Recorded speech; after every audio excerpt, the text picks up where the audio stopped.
Well, thank you very much, Coslin, for that update in regards to the local government nominations in Mbarara. Good morning. You are still watching Morning at NTV. Now, our conversations are going to turn back to the local government, but this time around looking at how the Electoral Commission and political parties, plus the other candidates, can manage challenges and prospects in local government. I do have two guests this morning who are joining us to have a conversation in regards to this very topic. First is Alex Waiswa Mufumbiro, who is the Deputy Spokesperson from the National Unity Platform. A very good morning, sir. Thank you very much for joining us. Very good morning to you, my brother. It's always nice to be here on NTV. All right. And it's humbling to be with Simon here. Well, pleasure is ours having you and having the both of you. And the other guest who's joining us this very morning is Simon Molongo, who is a political analyst. And of course, the conversation is political, so that answers your question on why he's joining us this morning. A very good morning, sir. Thank you for joining us. Thank you so much, and good morning, our viewers, and good morning, my colleague and friend. It's nice having some red ties today, all the guests and speakers. All right, and Alex, let me start with you. The NUP is under the spotlight in regards to the vetting that is taking place, and many people are saying some of the people's favorites are not going to return as flag bearers. First, let's go through the vetting process. What was considered, and why are we seeing some shocks in regards to the same? The voting process is the one that is known. It is in twofold. We do have a vetting process that has an illustration of an interview, an interface, personal interface, because we believe if you are preparing leaders must at least have the basics of the institution they want to represent. They must understand the core values, they must understand the ideology of the party, they must be sacrosanct with the modus operandi of who belongs to that political party should be. So if you want to present a leader, we do believe that that leader should have some kind of personal interface to judge, to have an understanding of whether they really truly have their hands on deck with what are the core values of the party. The other that carries 40% and the other is 60%. The 60% is for the ground, understanding what is on ground, what the people are saying, because at the end of the day we are anchored on the people power ideology, which always gives us the last back to be the people themselves. So it is very considerable that as a party we always find who is the most popular and desired candidate to carry our flag, and that we do through this time round we did through having a special professional research firm that took on the mantle of finding the scientific data of who holds what. Of course, there are many that were expected that have not been returned, and I think that is what should be the ground of knowing that in the National Unity Platform, the incumbency is not ring-fenced, and anything can happen if you are not in touch with the people. So for us, it is not about the incumbency, it's about your touch with the people. If you lose touch with the people, definitely the system will throw you out because it is anchored on people power. All right. Simon, looking at the state of politics, lately there is something to do with voter bribery that is eroding in the entire place, in the entire space. And looking at our roadmap to the 2026 election, some of the politicians are really worried that if they do not have money, they might not be very successful with the campaigns. How can we navigate through these storms? It's really unfortunate that the issue of money is becoming increasingly an important factor, and people seem now to elect and select through exchange of money instead of looking at the values and the virtues of a person. So the merit is becoming less and less important, and as such it is a threat to liberal democracy. And this cuts across all political parties and across the communities. It's not just in Uganda, even in Kenya, for example, even Nigeria and other democracies are experiencing a similar trend. And that means that civility is being reduced to a price. And that means that people don't value what the commodity deliverable or the common good that will be delivered by the service rendered by a member of parliament, but they look at a termination of a contract. You give me money, I give you the vote, the rest is to you. And that can actually be very dangerous. So I see the increasing use of money everywhere, and that is growing. I remember I was in the Constituent Assembly. We hardly used money. Even if some few people used some bits of salt to please ladies, later on money has been creeping in and increasing and increasing. I'm told that in some constituencies, people paid out to voters as much as 100,000 in some areas, and others use as much as 3 billion to bribe their way through. And moreover, a whole 5-year term, if you compute on the average of 35 million, people end up earning like 2.1 billion. So if you're going to use 3 billion and you're going to earn less, unless there is some other prospects that somebody is looking at, otherwise it becomes futile for you to use 2.3 billion and you're going to earn in total 2.1 billion. It doesn't make sense. Okay. And Alex, back to you. The nominations for local government are underway. I want to hear from you. What are your peak outs so far from day one? Well, the nominations have started. Most of our candidates were nominated yesterday, thanks to God. Of course, they have the processes of the last nominations have been changed. The guidelines from the Electoral Commission. The candidates are not allowed to have a procession. Candidates are not allowed to hold a rally whatsoever. But the process is ongoing, and as a party we are ready. It's good that we have already enrolled out our leaders. Today, the beloved Lord Mayor to be, Engineer Balimwezo Ronald Nsubuga, is to be nominated at 10 a.m. and then he will be unveiled as the National Unity Platform candidate at the party headquarters this morning, and probably later he will address a rally in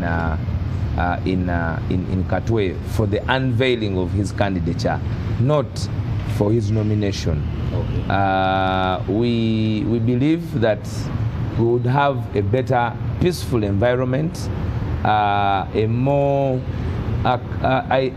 idea-based campaign than a more violent, architected campaign, because, as you know, the state in most cases is thinking about violence, the deployment of the security operatives, the wrong intervention and deployment of the military itself.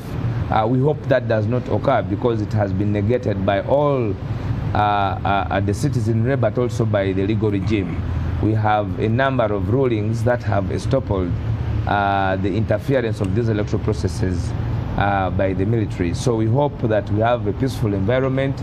We hope that Ugandans are given the opportunity to listen to the different persons in the field, such that they can have the right judgment.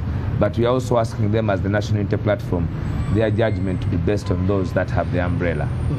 And what has been achieved by local government leadership from, let's say, the National Unity Platform?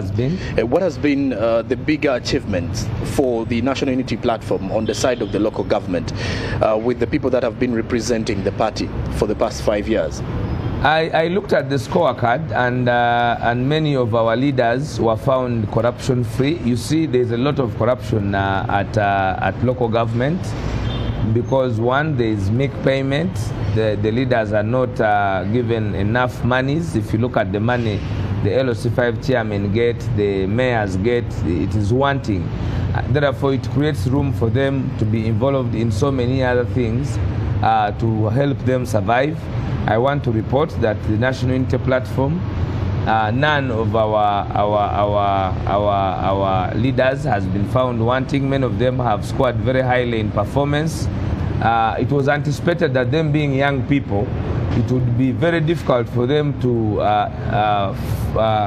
understand the workings and operation of local government. But because of that good working, we have some of them now that have been elevated to higher positions because of their very, very, very beautiful performance where they were. Like the Speaker of Wachiso is now vying for the district and he has pledged the ticket. So I think it has been on the good working relations that they have had as they occupied their offices.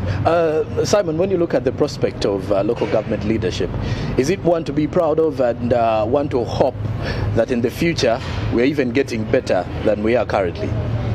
Well, I think so. The local governments are very critical in the governance because they're the ones that represent effective occupation of governance. And there's the presence of statehood. Once the LOCs are in place, the government is in place. This is quite different from other jurisdictions like DRC or Somalia or even South Sudan. You find that there's no local entities that represent the state. So to me, that's one. Secondly, yes, the prospects are higher because in the past, when LOCs started, or RCs, very many people did not even opt to join and participate until when they were told to have approvals of LOCs. Somebody went to housemaid who was an LOC to approve of his application for a passport. Then people started realizing how important they are. And increasingly they are. Education, enlightenment, and so on, the laws that are in place that govern the local councils, and also judicial services that they offer to the people, security they offer to the population, makes them increasingly more important as we go by. So definitely they are very, very, very important. And Alex, when you look at, there's a point you've mentioned earlier that most of the local government representatives or the leaders under local government have been facing issues to do with salaries, the salary structures, and then maybe the budget allocations. When you look at a situation like the local governments that have been coming out to the government to reignite their power of allocation, since they now know their priorities, what do you think this change can bring to the development of local governments? Local government, first of all, I think we need to review their operations, because first of all, the monies that are given to all these districts in evolution of power are not efficient. If you look at a district, it will get the money it gets, over 85% of that money goes on to salaries. So they are left with very little money to help them work on the works they're supposed to work. It ends up to be an administration unit, an administration cost on the population, because at the end of the day, the devolution of power for them to operate and work timely on the issues and the basics of the people that they govern is not empowered. They do not have the resources, because the budget goes much onto settling the administration cost rather than the developing projects. And I think that is where, and if you look at the policies of the central government and the state, much of the money has also been reverted back to the consolidated fund. So monies that our districts use are not collected, are not monies that are collected in those jurisdictions, but rather money that is sent to them from the central government, and in most cases that money is only facilitating their salaries, their allowances, amongst others, and workshops. So we need to review the budgetary processes of this local government on how we trickle down the services to the people from bottom to up rather than from up to bottom, because when the money is coming from the central government, it looks more at the people it employs, on them being paid their stipends and their facilitation, rather than on the cores that the district is supposed to look at, the roads, the schools. Today you will find it very difficult to find districts that are building schools. You will find it difficult to see districts that are really embarking on fundamental road infrastructure, because they are really under budgeted for. They are really under facilitated, and their performance is deterred from that angle of resources. Their resource envelope is much curtailed to handling emoluments rather than the development of the people that they represent. And this cuts across. Even the other challenges that they face as local government in the understanding of devolution of power is the late releases of money. A district is expecting to have money for usage of road infrastructure, then the money is released nearly at the last quarter when it cannot even be used depending on the procurement processes. So this has been an impediment on the administration of the local government, and I think there must be laws that must be enacted to re-empower and energize the performances of our districts in the devolution of power. And this is where, again, I bring you in, Simon. When you look at some areas within the local government settings, some of them do collect more revenue than others. But when it comes to the budget allocations, it is a bit compromised. And one may wonder, how does this impact on local government's administration? And do you also think that the autonomy of local governments in finance can improve Uganda's development and maybe change the face of how we look at the local government, really? I don't know whether I understand your question. But I can restructure it for you here. When you look at some of the areas within the local government, majority of them collect more money compared to the others. Right. But at times, the budget does not align with how the different local governments perform. So in tandem, it is affecting some of these local governments, so they say.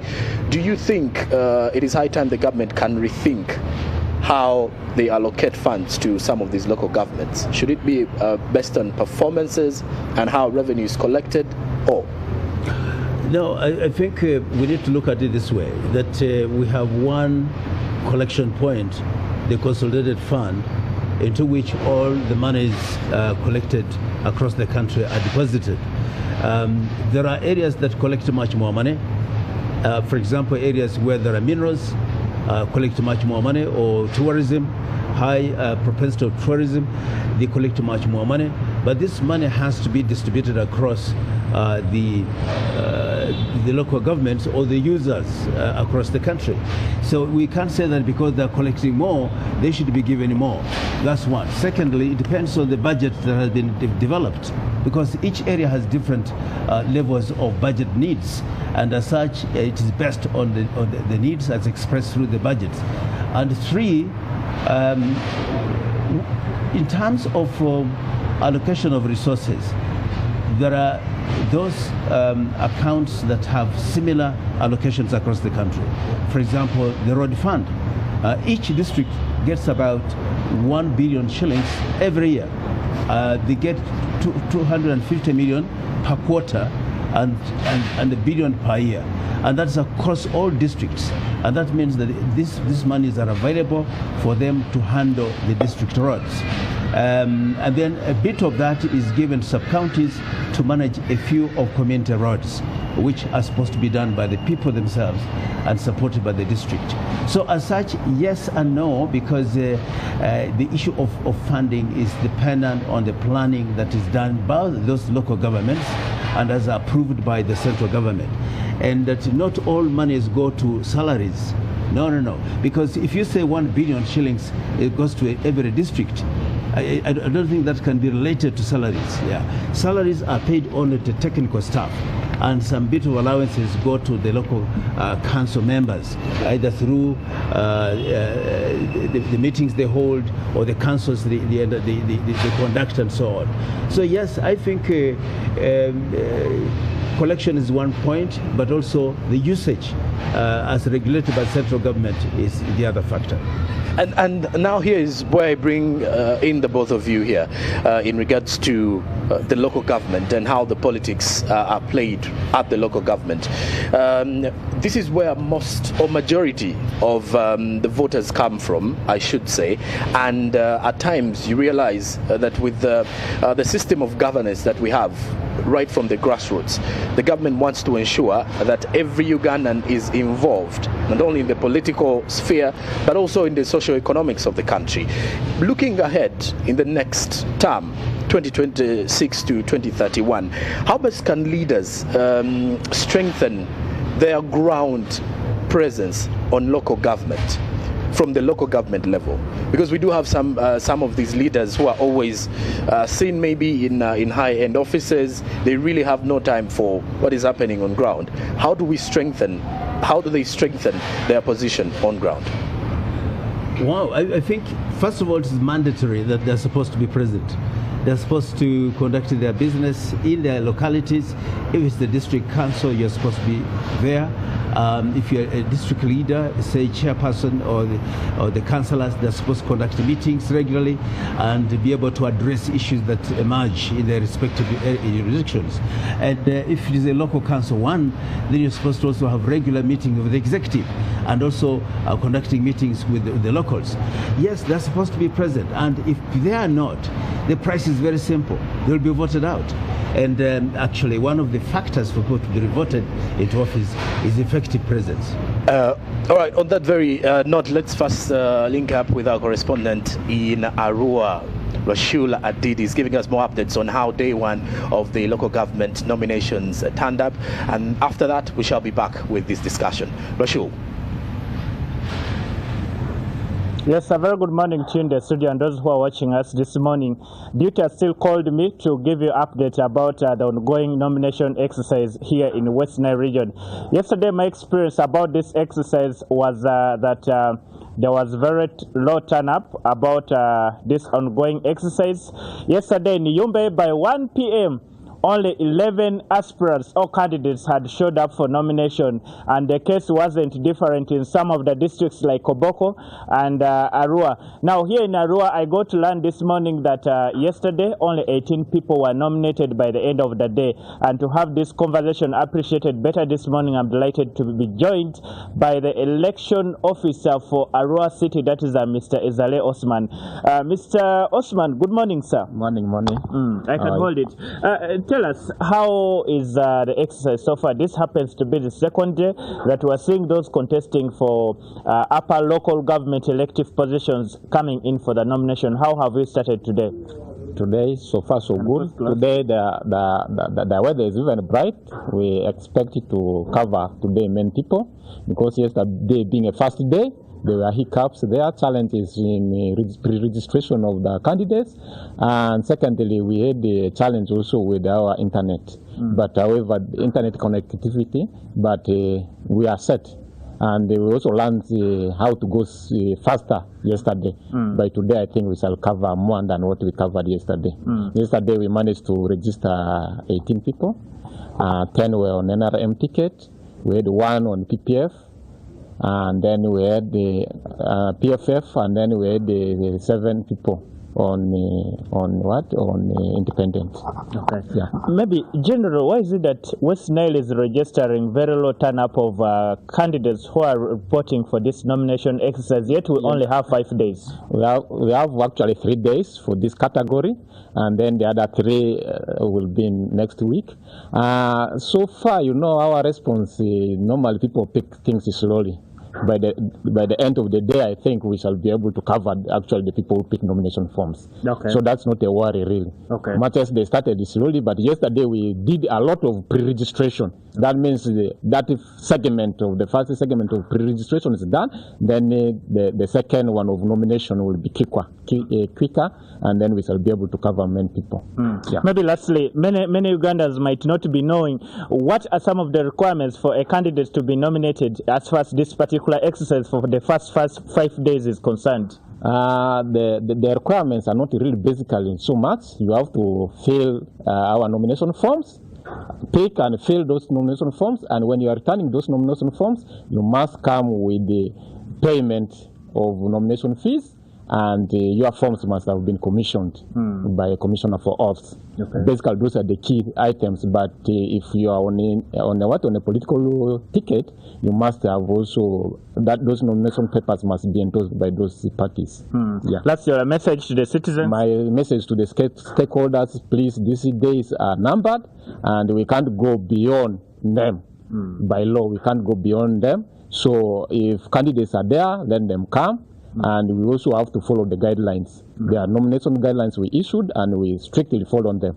Like in our venue, we only allow the proposal, second, and the candidate to access the venue for nominations. Okay. Yeah, we abide by that. Okay. Yeah. Thank you so much. Mr. Ezale Osman happens to be the election officer for Arua City, trying to bring us into speed as far as the second day is concerned. He had just confirmed on air that yesterday they only nominated 18 candidates, and the 5 come from, that is the ruling National Resistance Movement, while the remaining are either affiliates to independents or they affiliate to some of the different political parties in the country. And of course, we shall keep digging these stories as Duke keeps calling us in the different areas here in West Nile and the rest of the parts of the country. For the interest of time, allow me to refer you back to my colleague in the studio to continue with this particular segment of Morning at NTV show.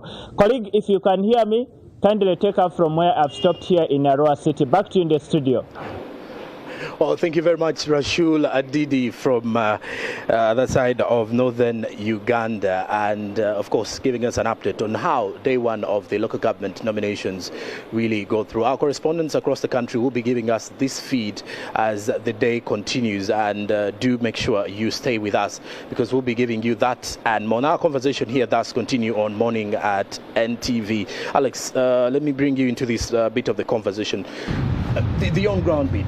Earlier you mentioned you as a party during the vetting exercise, you focus a lot on how the candidate's presence on ground is being felt. So besides that, 5 years ahead, how best do the leaders strengthen their presence in local governments? I think, first of all, the blueprint of local government performance should be changed to a more frugal process for the leaders that have won the duty to serve the people.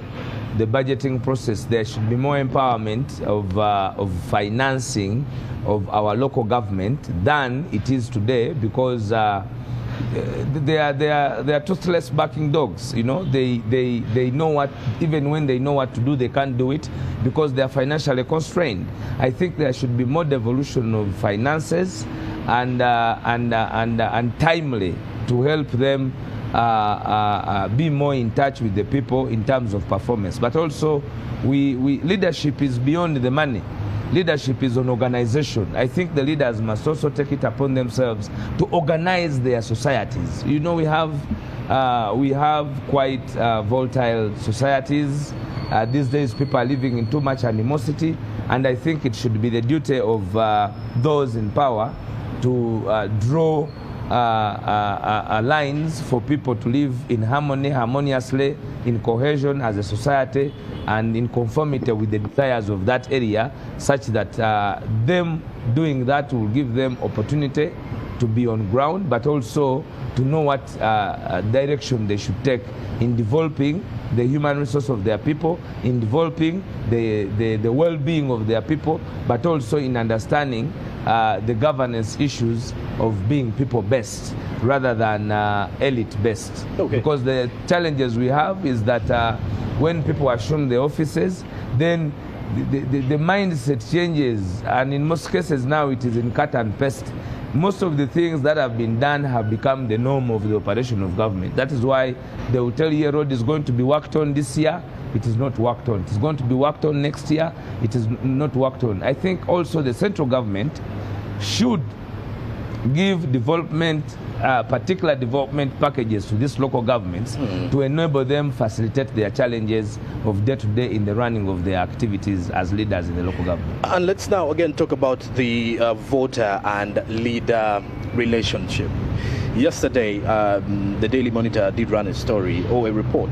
The headline was voters are manipulating the aspirants or the candidates. I'm not so certain with the wording, but it was in that same kind of manner. Voters manipulating candidates. Yes. So when you look at the situation where, for example, presidential candidates are supposed to have 100 signatures per district, in such a situation, how are we going to convince our voters that this is politics where you're going to vote a leader who is going to work for you, so you do not have to quench him off immediately? And this is a question that goes to the both of you, because it does seem like we are failing at civic education as a country. The bastardization and monetization of our politics is a result of the NRM. We have had more rulings telling us on the direction to take against monetization of politics. Honorable Simon here started with the giving out of salt, which was not that, but the NRM would buy salt, soap. They even have time of cutting the soap in 2 pieces, and they give it out to people to vote for them. That is, and rice and posho, because they know the people are poor. Just imagine now in these urban areas is different, but in the far areas, just a piece of soap, then it was about 100 or 200 shillings. And then one is singing somebody's name to send them wherever they want to send them. And that began to be the yardstick of choice of leaders. So from soap, from all that, it shifted to money. Now it has shifted from money to taking voters abroad. Somebody hired 2 planes, took 570 voters to Egypt, flew them to Mombasa, flew them to Dar es Salaam. Now, if that is the process, you had in the NRM, the DNA corrupt NRM, you had them. 5 billion shillings. He's talking about a person taking office and getting about 2 billion shillings in a space of 5 years. In sake of all political parties, there is no money. It is voluntary work. But people are using a tune of over 5 billion to get to the position, to get to that political position. Now, that speaks volumes that because of the style of politics of being around the Pope, being around the Pope, if you're around him, then you expect to benefit from so many things. Conning Ugandans, fleecing Ugandans because you're around the Pope. Now, being around the Pope has become expensive. And this, once it is happening in the NRM, it becomes an overlap to the nation because this is the party in power. The monetization of politics has gone to the core, and it began also from the selfish members of parliament. You know, these members of parliament sat and said that they should isolate and segregate the poor. They raised the finances from 1,200,000 shillings to 3 million shillings. And yet even government today is arguing that the issue of middle class of 4 million per household is yet to be achieved. But for one to be a leader, they want you to pay 3 million shillings. So that monetization of one to have money than ideas is what has affected, one, the choice of leaders, two, also the working relations of the leaders and the voters, because the leaders will tell you that the leaders will tell you that I paid for your vote. And this also with the local government, as I wind up, the challenges as leaders that we face. I am now standing for MP in Nakawa. It is an urban area, but you go to an area like Giza and they don't have a toilet. You have thousands of people staying domiciled in an area but without a functional toilet in the city. Now, as a leader, you are in a conundrum. It is not your duty to build the toilet, but the following day people are getting sick of cholera, people are getting sick of bilharzia. What do? You take responsibility of what is not supposed to be yours because the local governments have been rendered dysfunctional. Alex mentioned something to do with the monetization of our political scene here. In a summation of what he has mentioned, as we try to beat up our conversation here, what will be your final takes? Well, it's true. This is a phenomenon that is coming across the continent, not just Uganda. I was giving examples of Kenya, of Nigeria, of South Africa, where people, the politicians spend quite money to the voters to be voted in. I think this has to do with the number of socio-economic dynamics around our voters. It is not just because they're just poor. How do you explain the people who are a bit rich but still doing the same? Yeah, so it's not true that it's only about poverty. It's about some other a mixture of several dynamics. Either performance by the representatives, either they don't get back to be effective with the voters, and so they think they should part ways with money. You can as well go and remain in Kampala, but we need our pay here. So that's one. But also the question of NRM with the sake and money. Yes, it's true. People have paid quite a lot. It's not just being around the Pope. It's about being participatory into decision-making exercises. SEC determines a lot in this country.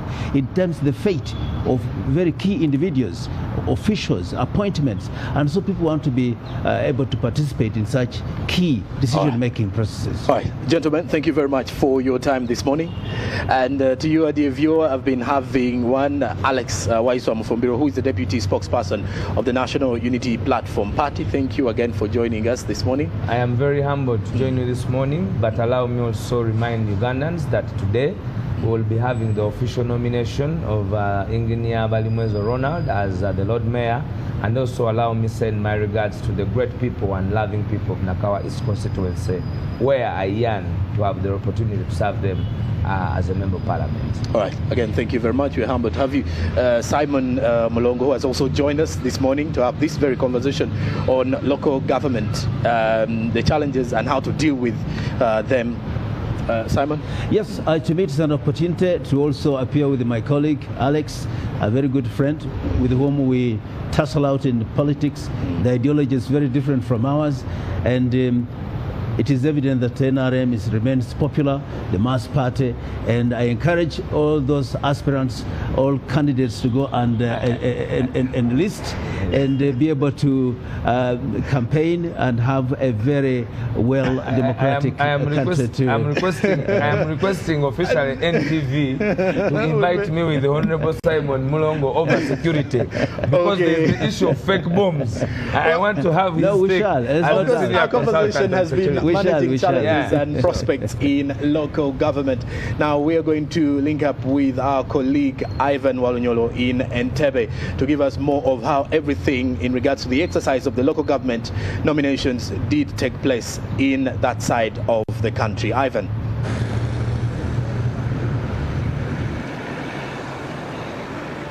Well, it's still morning at NTV, and this time I am coming to you from the streets of Abaita Babili, to be specific, here at the Abaita Babili traffic lights. This place is popularly known to be Rwasa's traffic lights. Of course, it's been partly cloudy in Entebbe, but the sunshine is coming out. Maybe an indication we may have a sunny day all along.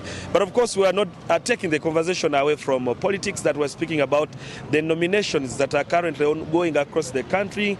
And this is the local government, the lower positions that people, of course, interested into and is still ongoing. Entebbe is not an exception. Many people are also coming out to vie for these positions. But we want to understand the effectiveness of these positions in comes to service delivery. Bine bifo bitegeza ki eri mu buweereza eri abantu ba wansi, na lwaki bya mugaso nnyo oba byankizo nti abantu balina okubeera nti babikozesa mu buweereza, abantu ne babiganyulwamu. Wendi wano ndiko n'abamu ku bavubuka besowaga nti abesimbyewo okubeera nti begwanyiza ebifo bino basooke batubuulire obuweereza mu bifo bino butegeeza ki, abamu babaddeyo baagala kuddayo, n'abamu ababyegwanyiza naye okutegeera bitegeeza ki eri abantu ba wansi. Tandike n'erinnya lye nayo tubuulire. Bw'owulira obuweereza ku mutendera gwa wansi ogwa local government, gwe ng'abaddeyo n'oweerezaako, kutegeeza ki na lwaki byankizo eri bannayuganda nti balina okubyetanira? Tandika n'erinnya lyose. Erinnya Kikomeko Hasani, era nakazibwako erya youth mayor mu Uganda yonna bakola ki, era mbadde coordinator wa Buganda region municipalities, era nga nze abadde chairperson w'abavubuka Entebbe Municipal Council, naye kati navaawo ng'omuvubuka ne ngamba nti ina ekifo kye neegwanyiza waggulu ekyobwa kansala. Mu kaseera kano abavubuka bangi, abantu abali waggulu batulaba ng'abayaaye, naye ate abali waggulu mu kutulaba ng'abayaaye ate bo bafokasinze nnyo ku kintu kya ssente. fa abavubuka batulaba nga threat nti bw'ojja wano we bali ogenda balemesa okulya. Obadde Wakiso twagala otubuli obuweereza bwa local government abavubuka naawe gy'obadde. Lwaki olowooza nti byankizo ku ebyo by'olabye kuba meetings ezimu okuteeseza abavubuka n'ebintu olwagamba nti abavubuka bali bitundu nga 7. Kiki kye kitegeeza nti obuweereza buno obwa local government bwankizo kuba naawe obubaddemu? Obuweereza bw'abavubuka mu local government njagala mbabulye bannayuganda mwena abandaba. Omuvubuka yenna okimanyi bulungi nti tuli bangi. Abantu bakula mu bifo ebiri waggulu. Mu kaseera kano woomanyira nti gavumenti eteekeddwa okuba nti ereeta abaana nga basomyeko. Live alone baga nti tetulina experience. Naye naffe twetaaga okubaako we batuteeka experience tetuzaalibwa nayo naye we tugifuna wali mu local government. Naffe we tutandikira kati mbadde muweereza ekitone ky'obukulembeze. Nti mbadde mu buweereza kati bwe nvayo ne neeyongera waggulu nze mmanyi ebiruma abavubuka abali wansi. Ate era ekyogamba nti tebalina mirimu ife ffennyini ffe bwe mututadde waggulu ffe tubamanyi ffe noteekawo embeera lwaki balina kukola batya okuba nti nabo bafuna emirimu. Abavubuka nti bangi bategeera muvubuka munnaabwe singa abazze n'akola ki n'ayogera nabo naddala mu local government. Kyova olaba nti emirimu egisinga mu abali waggulu baba batudde ate bayitaffe abavubuka tujje tukikole ki kuba bakimanyi tulina effort tulina man power. Bizibu ki ebiruma abavubuka mu ntebe ebyo tulaba bangi bali mu buvubi bali mu mirimu gya transport n'ebyo naye ebyo byolowooza nti abagenda okulembera mu local government balina oteekako essira wano mu ntebe? Ekisooka emirimu fena tukimanyi bulungi nti kale gavumenti tewali mirimu ne gavumenti erina omulimu gumu wadde tejja kuwa abavubuka mirimu okusomesa abavubuka. Ekintu kyokka kye yandibadde ekolera abavubuka muno mu ntebe institution okubasomesa ebintu bya skilling tekiri kukuleeta bulesi sente muzibawe balye n'abaana beetaaga skilling bwe tuzikwata ne tuzibawa tubayigirize nekyekyokukola oba okiwulira. Ekyokubiri abaana abaliwo abakola abavubuka abaliwo abamu banyigirizibwa oluusi emisolo oluusi balina engeri gye babakwatamu so bambi naye omuntu azze okweyiya mu Uganda gye tulimu wetaaga ojje ng'omukwata mpola mpola bw'oba oyagaliza eggwanga lyo n'abavubuka banno. Omukulu ono kajje naye njogereko sembera wano mukulu twogere otubuulire wegwanyiza ekifo kya ssentebe w'abavubuka bano naye twagala okututululira obuweereza bwa local government eri abavubuka. Gwe kiki ekyo ky'olowooza nti bw'onaafuna entebe eno byogenda oteekako essira mu buweereza abo singa oba olondeddwa kuba wayise muka myufu ka NRM? Twalike n'amannya. Erinnya nze Kayemba Musa Atooki chairman w'abavubuka Entebbe municipality. Ekisookera ddala ng'omukulembeze era omuvubuka ayeegwanyiza obukulembeze ayakayingira obukulembeze nsuubira nti kujja kuba kusaba kwange gavumenti eteekewo workshops. Kuba workshops abavubuka bwe bamanyira the do's and the don'ts kuba si buli muvubuka nti alina economic behavior gy'asobola okuteekawo. Kyetumanyi ti abavubuka wansi ewe batonatonera budgets ez'okuwagira abavubuka ssente zaabwe bwe bakolera programs naye byonna biri mu buweereza bwa local government. Katutunuulidde nti gwe gy'ogendeyo obuweereza buno buli butya bwa mugaso eri omuvubuka nti gwe bw'otuukayo ojja kuba otuusizayo eddoboozi ly'omuvubuka oba n'abantu bonna si bavubuka bokka? Ng'era sigenda kuweereza abavubuka bokka naye obuweereza bwange gavumenti yandisoose kutunula mu kifo kyendimu nemanya ekifo kyendimu nakikozesa ntya kuba essaawa zino eno wemba wakuteekawo puroguramu yonna egenda nga abavubuka bagenda giganyirwamu nenjogera eri gavumenti netafaayo abavubuka ate baba balaba nze nga atakoze oba nfuna kuba abavubuka bo bagenda kuba baninamu essuubi kati nze ate essuubi ndina mu gavumenti awo erina okunkwatirako. Tulabe nga gavumenti ewa abavubuka ssente mabegakaawo ne mu programs endala mwe mulowooza mu buweereza buno obwa local government zirina engeri zekikyusiza embeera zaabwe? Bangambye obudde bugenda tuwumbeko. Ekyo kyo gavumenti kyebadde ekola egaba ku ssente naye ssente amakoona mwezigabiddemu yandibadde eziyisa mu bavubuka abakulembeze abakyala n'abakulidde emyaka abantu basingle mothers abo abakyala bannamwandu n'abawala abato abazaddeko sente yandibadde eziyisa mu mitendera emituufu ng'eziyisa mu bibiina ng'eziyisa mu programu z'abavubuka entonotono eziri ku kyalo buweereza bwa local government obuli mu bavubuka n'okuzirondoola fe abalina ozirondoola ku bukiiko bw'ebbiri ku bukiiko bw'ennya. Kale njagala kubeebaza kubeera nti muwaddeyo akadde ne tuwaayawaayamuuko era tubeebaza bya nsusu. Naffe tusiimye nnyo. Well, it's been just a conversation with some of the youth leaders that are really giving insights when it comes to local government, the interpretation of service delivery and the effectiveness of how this is perceived in the local man's interpretation. We know very many youth, very many other people also vying for this position, but it would be really so nice to make it to the interpretation that people understand how relevant is local government in terms of ushering in service. But for time reasons, you'll let me leave the conversation here. But now, Morning at NTV will take a very quick commercial break and return shortly. Good morning to our audience.